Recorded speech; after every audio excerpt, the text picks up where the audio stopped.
Kottayam കുമരകത്ത് BJP. UDF സ്വതന്ത്രനെ പിന്തുണച്ചു. സ്വതന്ത്ര സ്ഥാനാർത്ഥി എ.പി. ഗോപി പ്രസിഡന്റായി. വോട്ടെടുപ്പിന് പിന്നാലെ ബി.ജെ.പി. കോൺഗ്രസ് സഖ്യമാണെന്ന് എൽ.ഡി.എഫ് ആരോപിച്ചു. പാർട്ടി വിപ്പ് ലംഘിച്ച ജനപ്രതിനിധികൾക്കെതിരെ നിയമപരമായും സംഘടനാപരമായും നടപടിയെടുക്കുമെന്ന് ബി.ജെ.പി. ജില്ലാ അധ്യക്ഷൻ പറഞ്ഞു.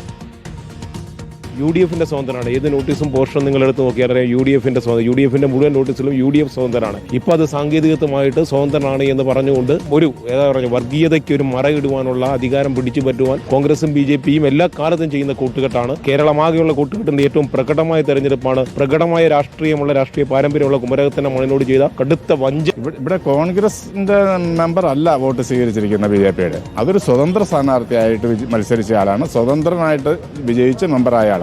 അദ്ദേഹത്തിന് ബി.ജെ.പിക്കാരുടെയോ എൽ.ഡി.എഫിന്റെയോ കോൺഗ്രസിന്റെയോ ആരുടെ വോട്ട് സ്വീകരിക്കുന്നതിന് അദ്ദേഹത്തിന് നിയമ തടസ്സങ്ങളോ ബുദ്ധിമുട്ടുകളോ ഇല്ല. അഖിൽ കെ നമുക്കൊപ്പം ചേരുകയാണ് വീണ്ടും. അഖിൽ കെ, സ്വതന്ത്രനായതുകൊണ്ട് പിന്തുണച്ചു എന്ന് പറയുമ്പോൾ പാർട്ടിക്ക് അത് എത്രത്തോളം ന്യായീകരിക്കാൻ കഴിയുമോ? യു.ഡി.എഫ് സ്വതന്ത്രനല്ലേ ശരിക്കും?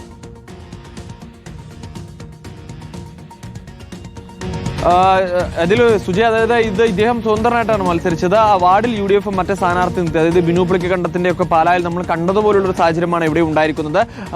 മറ്റാരും നിർത്തിയില്ല. പക്ഷേ ഈ ടെക്നിക്കലി നോക്കുമ്പോൾ 4 പേർ, അതായത് 4 യു.ഡി.എഫിന്റെ ആളുകൾ മാത്രമുള്ളത്. പക്ഷേ അതുകൊണ്ട് തന്നെ ഇവർക്ക് ഈ പറഞ്ഞ യു.ഡി.എഫിനെ പറഞ്ഞു നിൽക്കാൻ കഴിയും. പക്ഷേ ബി.ജെ.പി ഇതിലെന്തായാലും കൃത്യമായ നടപടിയെടുത്ത് തന്നെ മുന്നോട്ട് പോകുമെന്നാണ് നമുക്ക് അറിയാൻ സാധിക്കുന്നത്. അതായത് ഈ സ്വതന്ത്ര സ്ഥാനാർത്ഥിയെ പിന്തുണ പാർട്ടി വീപ്പ് ലംഘിച്ചുകൊണ്ട് പാർട്ടിക്ക് അല്ലാതെ മറ്റ് മുന്നണിക്കുള്ളിലെ അല്ലാതെ ആളുകൾക്ക് വോട്ട് രേഖപ്പെടുത്തിയിരുന്നാലും ബി.ജെ.പിയുടെ 3 മെമ്പർമാർക്കെതിരെ നിയമപരമായും അതോടൊപ്പം തന്നെ ഇത്തരത്തിൽ സംഘടനാപരമായ നടപടി എടുക്കുമെന്ന കാര്യം തന്നെയാണ് ജില്ലാ അധ്യക്ഷനായിട്ടുള്ള ലിജിൻ വ്യക്തമാക്കിയിരിക്കുന്നത്. എന്തായാലും ആ കാര്യത്തിൽ ബി.ജെ.പി.